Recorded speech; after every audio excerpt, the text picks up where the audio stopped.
Boa noite, esse é o Conexão ND e como hoje é terça-feira, é meu dia de trazer convidados para debater assuntos do nosso cotidiano. E eu explico para vocês o tema que eu trouxe hoje aqui para a Record News. Eu, domingo, estava assistindo um dos telejornais e, de repente, eu comecei a observar que, entre vários assuntos, eram intercalados com a Covid reduziu mortes, mas continua a pandemia.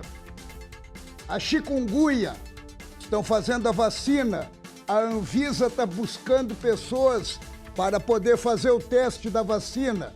Na China apareceu um novo vírus, tem agora a varíola do macaco e assim por diante. Nós estamos cada dia recebendo uma informação nova de uma situação que nos traz desde o tempo da Covid que está aí ainda, ela está presente. E tem a influenza, tem a gripe. Eu tomei essa vacina da influenza, já peguei 3 gripes e eu não estou entendendo mais nada. Então eu trouxe 2 especialistas para a gente conversar um pouco e também levar informações para vocês sobre essa, como é que a gente falou, do Egito? 7 pragas do Egito. As 7 pragas do Egito.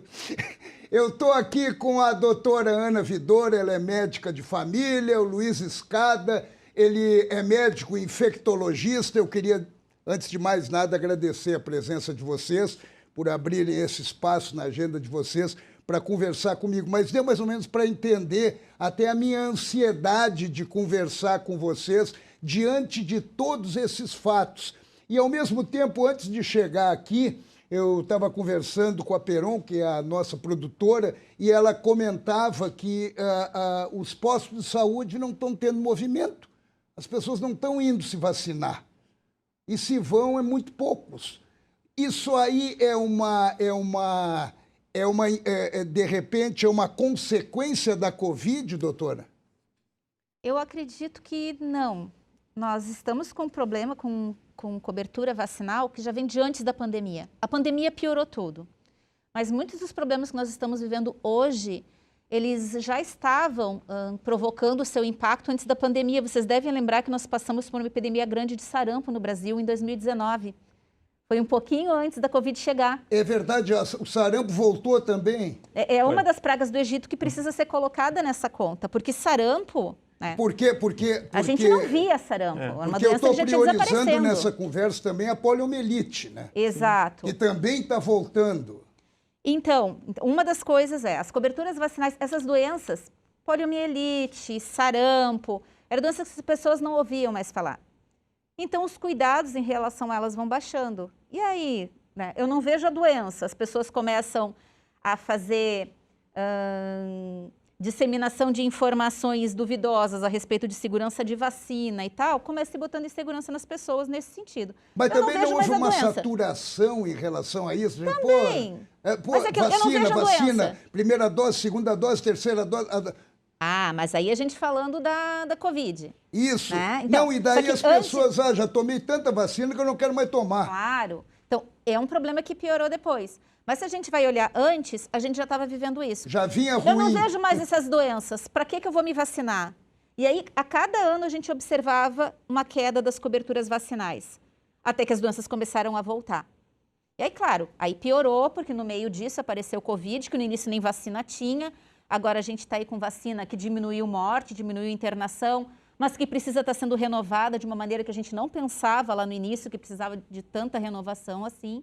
Então, acaba criando um ambiente geral, né, de desconfiança das vacinas, que faz essa baixa procura, por um lado, e aí abre o caminho para os vírus voltarem a nos atacar, por outro lado. E aí as 7 pragas do Egito estão aí de volta. Que loucura, né, doutor? Agora, doutor Escada, a poliomielite, ela vem da onde? A poliomielite é causada por um vírus, são 3 tipos de vírus, né, de transmissão fecal-oral, ou seja, o vírus vai para o sistema sanitário, vai pelos alimentos e a gente com saneamento básico maravilhoso, nós estamos com um problema grave. A gente engole isso, é o enterovírus. O problema da poliomielite é que é um vírus que tem tropismo pelo sistema nervoso, então ele pode causar paralisia infantil, paralisia flácida. a gente conseguiu, depois de muito custo, né, estruturar o Programa Nacional de Imunizações no Brasil, que é uma coisa para a gente se orgulhar, né, e espalhar a vacina de poliomielite, inicialmente a vacina, a gotinha oral, depois a inativada, a Salk. E o Brasil tem uma boa cobertura vacinal se a gente for comparar com o resto do mundo. Agora, só para vocês terem uma ideia, para a gente evitar que o sarampo volte e ande pelo país, a gente tem que ter uma taxa de cobertura na população ideal, que é até os 7 anos de idade, em torno de 95%, 90%, 95%. É muito difícil conseguir isso. E a gente conseguiu. Mas cai um pouco, taxa de vacinação, sala de vacina, você teve aquela situação na Venezuela, que foi um país que quebrou e começou a trazer pessoas com risco de terem sarampo. Essa doença dissemina rapidamente no Brasil, tanto o sarampo como a polio, o que seja, né? E, na verdade, o que assusta hoje talvez seja algo que sempre aconteceu na humanidade, em microambientes, né? Mas hoje a gente tem 2 fatores que fazem com que essa ansiedade aumente. Primeiro, é a facilidade de disseminar isso, globalização. Você pega um avião aqui, você está no Marrocos daqui a algumas horas e na China no dia seguinte. Antigamente, a gente, para fazer isso, tinha que pegar a caravela e demorava muito. 2 semanas atrás falavam-se da varíola do macaco, Sim, já tem situações em Florianópolis, em Joinville. É muito fácil os vírus se disseminarem pelo transporte aéreo. A segunda coisa é que a informação hoje vem em tempo real quase. Antigamente eu digo assim, 1970, você tinha meningite graçando na África, mas a gente não sabia que isso estava acontecendo. Hoje, se espirrarem diferente na China, já se identifica um vírus e já se fala que vai chegar aqui e o pior, chega, porque o avião está aí permitindo isso. Então, o que a gente tem para garantir é a cobertura de vacina contra certos agentes que têm vacina, porque o que você falou, não tinha vacina no Covid. E a gente, em tempo recorde, em período de menor que um ano, fez várias vacinas boas, com poder de imunização razoável, que tirou a taxa de risco de quê? De óbito, de ir para a UTI e de quebrar o sistema de saúde.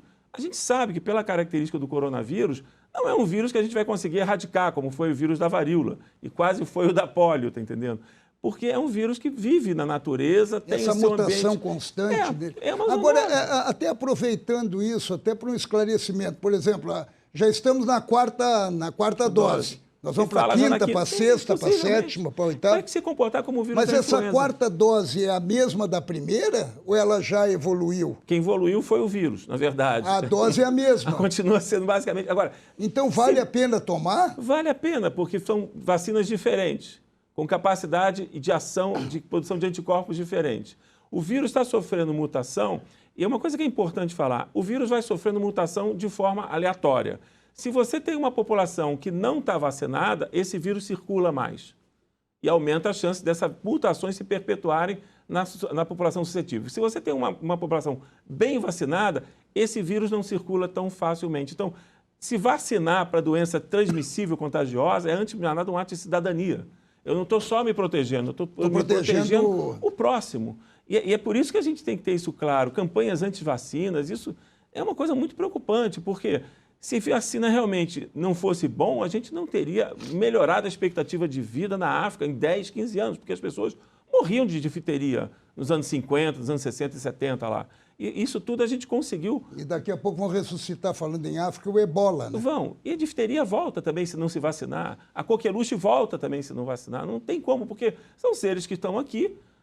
Certos vírus não são viáveis de serem erradicados do planeta. Por quê? Porque eles têm interação com outras espécies. Por exemplo, o influenza, a gente vai ter que conviver com ele o resto da vida, porque ele tem o ciclo dele nos animais também, na galinha, no porco e tudo mais. O coronavírus também tem. Agora, vírus que são transmitidos só entre seres humanos, esses sim poderiam ser, com uma ação sistemática e a longo prazo, erradicados, como foi o vírus da varíola humana, né? Mas a gente tem outros tipos de vírus de varíola que estão aí querendo aparecer novamente, né? E o de pólio chegou muito perto disso. Foi A gente isso. chegou muito perto de erradicar a poliomielite. Foi, muito pouco. Mas aí essa questão, né? Mundo globalizado e um mundo com Desigual. muita... um mundo com muita Desigualdade desigualdade. absurda. Desigualdade faz mal para a saúde, né? Desigualdade faz mal para a saúde. Não, gostei dessa frase, é ótima. Tanto que nós temos a África ainda com problemas com a história da Covid, também, né? Da vacinação da Covid. Exatamente. Onde é que está circulando com mais força ao longo dos últimos anos o vírus da poliomielite, né? Interior da África e nas regiões que estão sendo assoladas por guerra e que as coberturas vacinais também não conseguem progredir. Nesses lugares, esses vírus ficam circulando. E daí, com a globalização, chegou na Inglaterra, chegou nos Estados Unidos. A pessoa viajou para um continente, assim, a pessoa circula em 4 continentes, 5 continentes em uma semana, com muita facilidade. E isso anda muito rápido. Então, a gente não resolveu o problema do outro país lá do outro lado do mundo, que tem dificuldade com a sua cobertura vacinal, faz com que essa doença venha assolar nossa população em pouco tempo. E é o que nós estamos vivendo com a poliomielite. O Brasil hoje é considerado um país de alto risco de reintrodução da poliomielite. Sim. Uma doença que a gente não vê desde 1989. Eu estava no colégio nessa época. Sim. Nunca vi poliomielite eu nunca na minha vi vida. Um caso de poliomielite durante a minha formação médica, porque já tinha sido erradicado. Eu já vi suspeitas que não se confirmaram. Por quê? Porque a cobertura vacinal permitia isso, tá entendendo? Como sarampo. Eu vi muito sarampo na faculdade e depois na residência médica e tudo. Acabou. Vai voltar a ter? Claro, não tem como. Já vimos de novo. Por quê? Porque a taxa de cobertura vacinal caindo, esse vírus circula. São vírus altamente transmissíveis. Agora, a taxa vacinal caindo, ela é culpa do governo ou ela é a culpa das pessoas? De todo mundo, né? Eu acho que é uma responsabilidade coletiva. Mundo, né? A gente fala é culpa, às vezes pega... Mas é uma responsabilidade coletiva. Não, mas eu acho que culpa dentro das consequências, eu acho que tem que botar o dedo na ferida assim, mesmo. Sala porque de vacina... dentro de uma responsabilidade... Porque as pessoas politizaram a vacina. Sim. Depois da Covid foi uma doença que ela é extremamente complexa, nova, né? Essas mutações do coronavírus estão fazendo a gente ter que estudar todos os dias, todo dia tem uma novidade, tem 2, 3 anos que nós estamos aprendendo todos os dias com isso e que está sendo muito mais difícil de controlar porque resolveram politizar a doença. Desde o início, é tratamento, é vacina, é se a doença existe ou não, se é uma guerra biológica que foi inventada pelo país X ou pelo país Y. Então, essas teorias da conspiração não estão ajudando ninguém. E os vírus estão ganhando a guerra, essa que é a verdade. É isso que preocupa. Uma coisa que é importante é que sala de vacina, né, é uma coisa difícil. Né? Quem já trabalhou em sala de vacina sabe que é um ambiente que tem que ter muita capacidade técnica e vai lidar com a população.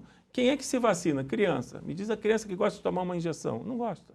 Então, assim, o funcionário da sala de vacina tem que ser muito bem orientado, digamos, acolhido, porque ele está ali no front e é importantíssimo que ele possa trabalhar e fazer o trabalho dele em paz e com capacidade técnica, né? A gente tem no Brasil uma estrutura de sala de vacinação maravilhosa. Foi afetada pela pandemia? Foi sim. Né? Por quê? Porque isso que ela falou. Não pode vacinar porque vai cair o cabelo, porque o Covid, porque estão a gente usando como experiência e tudo. Olha, se a gente não tivesse conseguido vacinas para a Covid, não sei se o sistema de saúde tinha aguentado, porque em fevereiro do ano passado o negócio pegou fogo aqui. Não ia aguentar. E aqui no Brasil e no mundo inteiro. Agora eu falei ainda está caindo um Boeing por dia. O Brasil ainda está perdendo um Boeing por dia por conta da Covid. No mínimo 200 pessoas morrendo. Mas é isso. A quantidade de casos que nós temos hoje de coronavírus, com todo o subdiagnóstico, com as pessoas tendo parado de fazer teste e tudo mais, ele é muito maior do que nós tínhamos no mesmo período do ano passado. É mais do que o dobro. E nós não temos aquele dobro de internação e de morte e tal, porque nós temos essa cobertura vacinal. Então, é importante fazer o reforço. Sim, o sistema imunológico da gente precisa desse estímulo para continuar conseguindo responder à infecção. Isso é importante. Até aqui, né? E vacina é uma coisa que a gente... Até aqui, né? E assim, estão sendo desenvolvidos, estão sendo estudados. Enquanto a gente está aqui conversando, sempre tem alguém no laboratório tentando fazer a ciência trabalhar, né, em nosso benefício. Favor. Estão trabalhando com essas novas cepas da Omicron que realmente vieram para...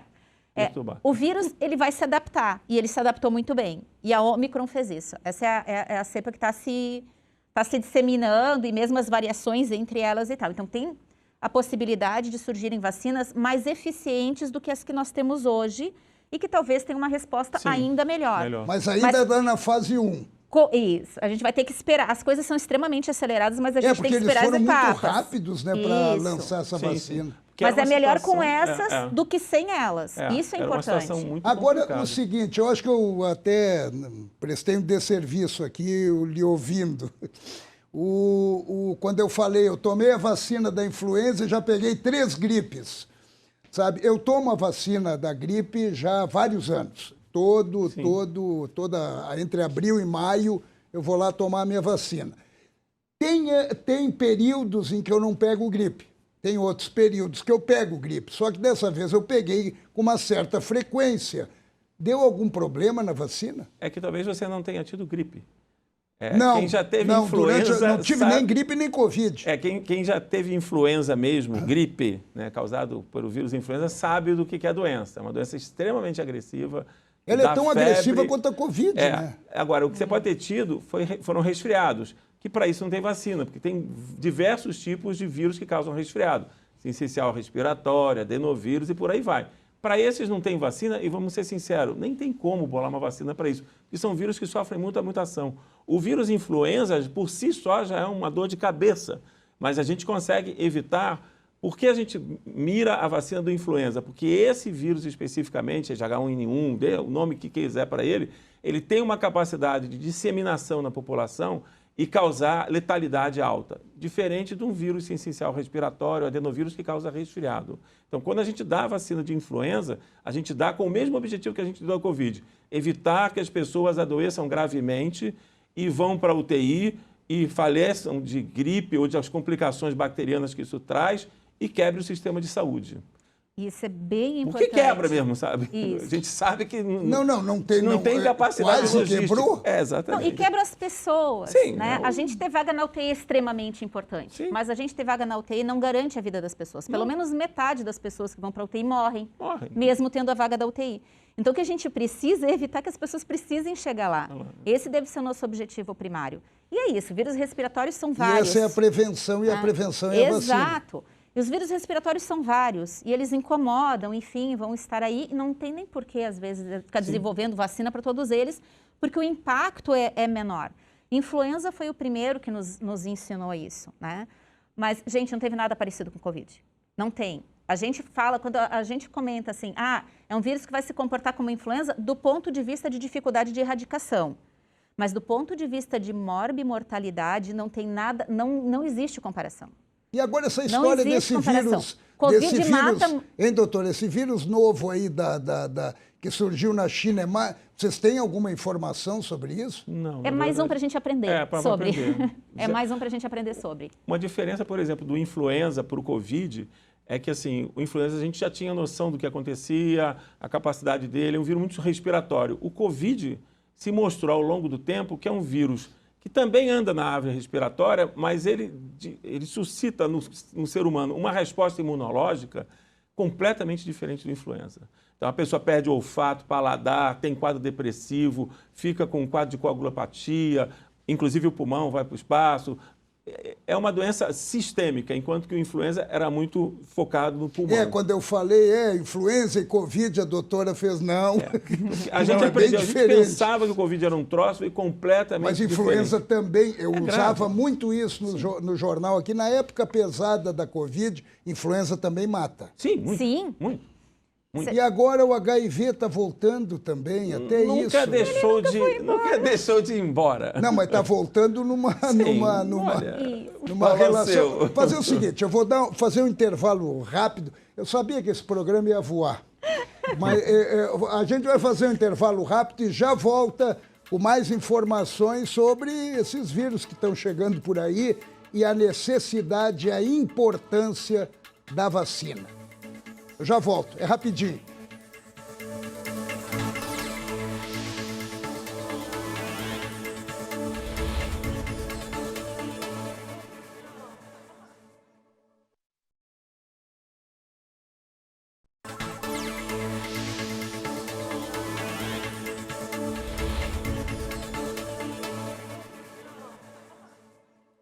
Pois é, o programa de hoje está recebendo a doutora Ana Vidor, ela é médica de família, o doutor Luiz Escada, ele é infectologista, e nós estamos falando sobre esse retorno dos vírus à nossa convivência E a gente não está aqui levantando a bandeira de defesa da vacina exclusivamente. Nós estamos levantando a bandeira da vida, a bandeira da saúde. E a vacina está junto, ela está em paralelo.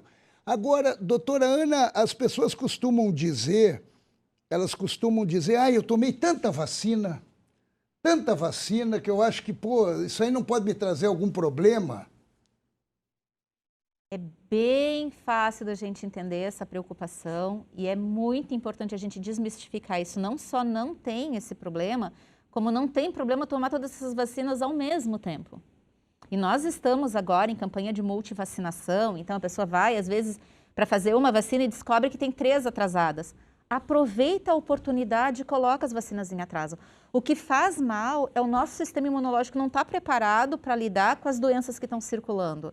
Isso é o que faz mal. Então, fiquem tranquilas, as vacinas são excessivamente testadas antes de serem colocadas no mercado. A gente acompanha isso, a gente acompanha eventos adversos, Sim. Enfim, é muito seguro. É uma das intervenções mais seguras que nós temos e que mais causa impacto. O dinheiro melhor empregado que se faz em saúde é investir em vacina. É por isso que tem tanta. Vacina e água potável e esgoto. Sim. A poliomielite vem dali, né? A grande coisa que muda o trajeto da humanidade foi vacina e água clorada e esgoto. Isso aí mudou a qualidade e a expectativa de vida das pessoas. As outras coisas também, antibióticos vieram, mas assim, o peso que uma vacina faz numa comunidade é gigantesco, né? Eu acho que a vacina protege, o antibiótico até cria problema. Atrapalha às vezes, né? O que é mal prescrito muitas vezes. Mas assim, vacina é uma coisa que a gente não perde. Tem que ser detalhe. Eu tomei a primeira dose da hepatite B. Um mês depois, tomei a segunda dose. Esqueci de tomar a terceira. Tome, que o seu sistema imune agradece, ele vai ficar lembrando que ele está protegido para a hepatite B durante muito e muito tempo. Então, será que eu preciso me revacinar? Você pode terminar o esquema, né? Doutor, eu acho que vale até para esclarecer as pessoas que estão nos acompanhando, depois de toda essa situação de não toma vacina, que a vacina é ruim, que a vacina é boa, que a vacina não presta, mas a vacina presta. Por exemplo, a da influenza. O laboratório privado, aqui a nossa vacina tem 4 cepas. Ali no público são 3 cepas. Então, quem não pode pagar vai ter problema para quem tem condições, o que seria extremamente injusto. Do ponto de vista epidemiológico, essa 4ª cepa que se coloca, ela não tem o potencial de disseminação contra as outras 3, entendeu? Então, a vacina que é feita no sistema público, no Butantan e tudo, ela pega os influenzas que vão circular. Geralmente são 2 cepas do influenza A e 2 do B. Essa 4ª cepa que vem, sinceramente, não faz muita diferença. Do ponto de vista de saúde pública... Faz diferença aqui, né? Do ponto de vista de saúde pública, a vacina que se dá no SUS, no Brasil, é excelente e protege mesmo. O que não pode é ficar sem tomar a vacina do influenza, principalmente a população mais vulnerável, idosos, profissionais da área de saúde e por aí vai, né? Doutora Ana, quais são as vacinas mais importantes que a gente deveria e tem que tomar? Bom, gente, todas as vacinas que estão no calendário básico de vacinação, todas as vacinas recomendadas pelo Programa Nacional de Imunização são extremamente importantes. Agora, é claro, a gente está falando em que épocas, né? Hoje, o que a gente tem chamado a atenção da população? A triviral, por conta do sarampo. Sarampo a gente praticamente tinha erradicado das Américas também. A gente recebeu um selo de erradicação num ano, no outro ano teve um surto de sarampo, enfim. Então, assim, sarampo volta. Eu nunca tinha visto durante a minha formação inteira. E fui ver criança internada no infantil em Florianópolis por sarampo, gente, uma coisa pré-histórica. Então, assim, a vacina tríplice viral é importante por conta do sarampo, por conta da rubéola, que pode ter rubéola congênita, que é extremamente grave, a gente previne também com... E a triviral não tem idade para tomar. Faz o esquema quando criança, muitas pessoas, principalmente depois dos 20 anos, às vezes não receberam as doses importantes enquanto criança precisam de uma outra dose. Então, a gente prevê essa vacina até os 49 anos de idade, em princípio. Então, mas eu tomei agora durante a Covid. Porque precisou. É isso que eu ia dizer. A gente recomenda que todo mundo revise, se tiver faltando alguma dose, que complemente o esquema. Porque todos os adultos precisam ter pelo menos 2 doses da vacina tríplice viral. Isso é como regra geral, né? Então, essa é extremamente importante. Vacina da febre amarela. Aqui, né, nós vivemos numa área que não era área de transmissão de febre amarela. Então, as pessoas que moram aqui só recebiam vacina da febre amarela quando iam viajar para uma área de recomendação. Há 4 anos, nós viramos área de recomendação da vacina da febre amarela. Então, uma grande parte da população adulta não recebeu. Das crianças, sim, porque já faz parte da carteirinha. Mas dos adultos não tem proteção contra a febre amarela. E nós já tivemos morte por febre amarela aqui na Grande Florianópolis. Então, Florianópolis é circulado por área de mata, a nossa população está vulnerável. Se não recebeu ainda, é uma dose na vida. Antigamente, renovava a cada 10 anos, não precisa mais. Eu tomei 2 vezes. Perfeito. Está imunizado já. Eu tomei, a última vez que eu tomei foi quando, para viajar para os Estados Unidos, era obrigado a levar. Certificado internacional de coisa vacinação. de 5 anos atrás, 5, 6 anos atrás. Isso. Já está imunizado, perfeito. Quem ainda não recebeu uma dose da vacina da febre amarela, precisa, vai hoje no posto de saúde e faz a vacina. Obviamente, os reforços da Covid, ou começa o esquema que não começou, porque é extremamente importante e a pandemia continua com força total. A vacina da poliomielite, se a gente estiver falando das crianças, nós estamos em campanha de vacina e a gente precisa que todas as crianças, entre 1 e 5 anos, recebam uma gotinha. Isso dá uma proteção da comunidade muito grande. É como foi comentado pelo Dr. Luiz. A vacina, quem toma se protege e protege as outras pessoas. E a vacina da poliomielite, como ela tem essa possibilidade de transmissão oral também, ela precisa da gotinha de tanto em tanto tempo na população para proteger toda a população que circula naquela região. Então, essa vacina é essencial. Essa é para criança. É para criança. E a Sabin, na verdade, que é a vacina da gotinha, como é feito de vírus... Ele teve aqui, né, na época. Sim, quem trouxe ele foi trouxe. o ex-governador Jorge Bornhausen, eu recordo disso. Até na verdade, ela tem a capacidade de... Essa vacina, com é vírus atenuado via oral, ela faz um ciclo na pessoa imunizada e volta para o meio ambiente. Então, você começa a circular vírus vacinal, que começa, teoricamente, a competir com o vírus selvagem. Então, por isso que a Sabin foi utilizada para segurar e erradicar a poliomielite em muitos lugares. Como a taxa vai baixando, a gente não fica jogando tanto vírus vacinal. Aí começa a usar o Salco, que é com vírus morto, que é injetável, né? Isso é tudo feito de uma forma estratégica e tudo. O que não pode é a população parar de tomar vacina para poliomielite ou sarampo, como a Ana está falando. Porque, assim, o vírus vai continuar circulando aonde? Na Índia, na África, em tudo quanto é canto, e vai chegar aqui. E com a globalização... Exatamente. Então, é um trabalho de formiguinha a longo prazo, não tem como. Agora, como é que você se só sente... para falar uma coisa, vacina não é só de criança. Adulto precisa tomar vacina. Da poliomielite? Não, da poliomielite não. Vacina desculpe, de tétano a cada 10 anos. Vacina para pneumonia, vacina para hepatite A e hepatite B. Você tem uma ideia, eu nasci no Rio de Janeiro, moleque de rua. Já tive hepatite A subclínica. Eu fui fazer minha sorologia negativa. Hepatite A é uma doença autolimitada em criança. Em adulto, a hepatite A pode matar. A gente não tem remédio para matar o vírus da hepatite A. É transplante hepático, mas tem vacina. Eu fui lá, tomei minhas 2 doses, estou protegido para hepatite A. Eu recomendo para meus pacientes, já teve hepatite A, já ficou amarelo na infância? Não. Vamos fazer um exame. Deu negativo, paga a vacina para hepatite A, porque hepatite A é uma doença que pode ser grave. A hepatite B já está no calendário. Será que eu tomei? Será que eu não tomei? Vai lá e toma. Isso, sabe? Essa é a regra. E importante, só para complementar, por favor. A gente está falando da vacina de adulto e aqui em Florianópolis a gente adotou essa ideia de imunização da família. Porque nós temos forma de proteger ou de reforçar as proteções desde que a gente nasce, e a gente já começa vacinando lá na maternidade mesmo. Isso. Né? Nasceu, a gente já está vacinando.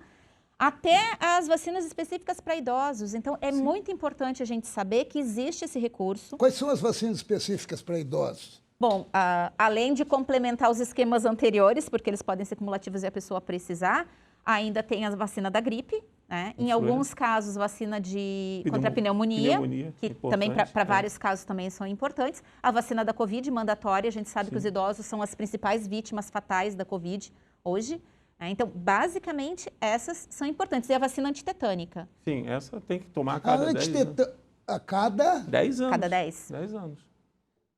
Vocês que estão assistindo o programa, dá uma olhada. Que custa uma dose de vacina antitetânica aplicada no sujeito? Não dá R$1. Tétano é uma doença que não é contagiosa. Um paciente com tétano, mais ou menos, custa, além de ter um risco de óbito de 20%, custa 100 mil doses, mais ou menos. O quê? Um paciente com tétano que vai para a UTI fica, em média, internado 15 a 30 dias numa UTI. Com a complicação e correndo o risco de morte. De morte. Altíssimo. 20%, 25%. Uma doença gravíssima e com uma vacina que custa R$1 aplicada. Agora, como é que É vocês é se uma sentem? conta que não fecha. Não, Agora, como é que vocês se sentem? Eu lembro, durante o telejornal, durante o período da Covid, a gente noticia tanto um lado como o outro. E tem o lado que é contra a vacina e que criou esse ambiente antivacinal. E, de repente, as pessoas, ou até por falta de informação. Então, a gente sempre falava que, eu tomei a vacina, hoje eu vim e tomei a vacina. Até para deixar bem claro a importância da vacina. Agora, vocês, como profissionais, como vocês se sentem quando ouvem e percebem esse movimento antivacinal? Olha, é uma situação que não tem como ficar brigando com a fé das pessoas ou com a capacidade das pessoas entrar em dogmas, né? Eu não tenho a menor dúvida que vacina é importantíssima, como a Ana colocou, tem efeito adverso de remédio, de vacina, e a gente segue isso com rigor. É uma pena que a gente tenha tanta tecnologia e tanta crendice junto, né? Mas isso não é de hoje. Oswaldo Cruz passou por essa dificuldade no Rio de Janeiro, no início do século passado, quando teve que acabar com uma epidemia de febre amarela no Rio, de varíola. Então, é do ser humano isso, né? O medo da vacina, o medo da doença. Agora, é indiscutível que se vacina causasse autismo, ou seja lá o que for, a gente já teria isso em dados de literatura bem claro, a gente já teria retirado essas vacinas de mercado. A vacina não começou hoje, né? E como já se retirou medicamentos que foram utilizados para um fim, mas causaram problemas. Então, a gente não está brincando com a vida das pessoas, né? Então, não dá para... E nem com a própria, né? Não é assim. Vocês né? tomaram vacina, é claro. Óbvio, né? Óbvio. A família inteira. Assusta, né? Porque é um biológico novo, mas qual é o outro plano que você tem? Deixa a população se expor, pegar Covid, ir para a UTI todo mundo? Não é possível. A gente tem que agradecer. Por exemplo, você estava falando no intervalo, o HIV. Não tem vacina para HIV. Está crescendo, vai continuar crescendo pelo comportamento da pessoa. E, assim, é pouco provável que um dia a gente tenha uma vacina de prevenção do HIV.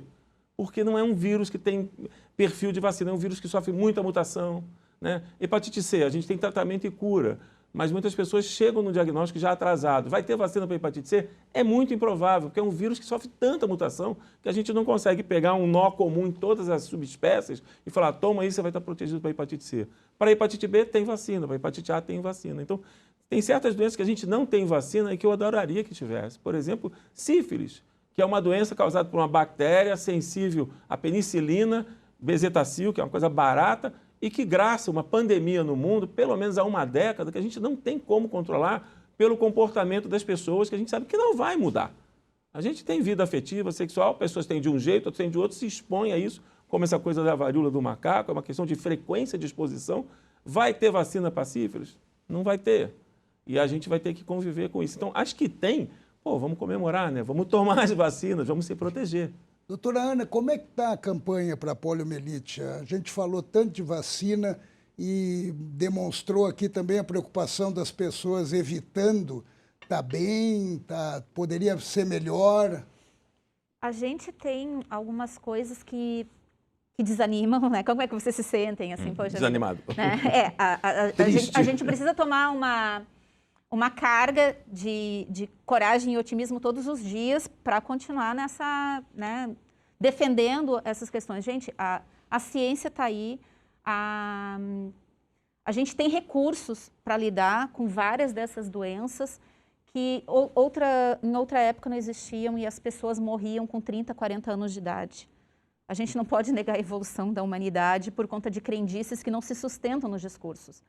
Então, assim, eu não consigo nem traçar o que seja as razões das pessoas de ficarem plantando esse medo e levando a confusão que leva à doença e à morte das pessoas. Então, acho que isso é uma coisa bastante séria e que é coisa para os antropólogos mesmo, extrapolar a minha capacidade. Agora, como é que está a campanha? Florianópolis ainda é a capital que mais vacinou contra a Covid. Com toda essa questão... Não, eu falo poliomielite. Isso, mas aí vem a parte do meu otimismo no meio da história. Com toda a bagunça que teve em cima da campanha da vacina do coronavírus, que foi, né, muito pior do que qualquer outro movimento antivacina que a gente viveu, nós fomos a capital que mais vacinou. E ainda estamos vacinando e muito. Né? É muita gente para vacinar ainda, mas nós vacinamos muito todos os dias. E aí, para polio, a gente não está vendo esse movimento.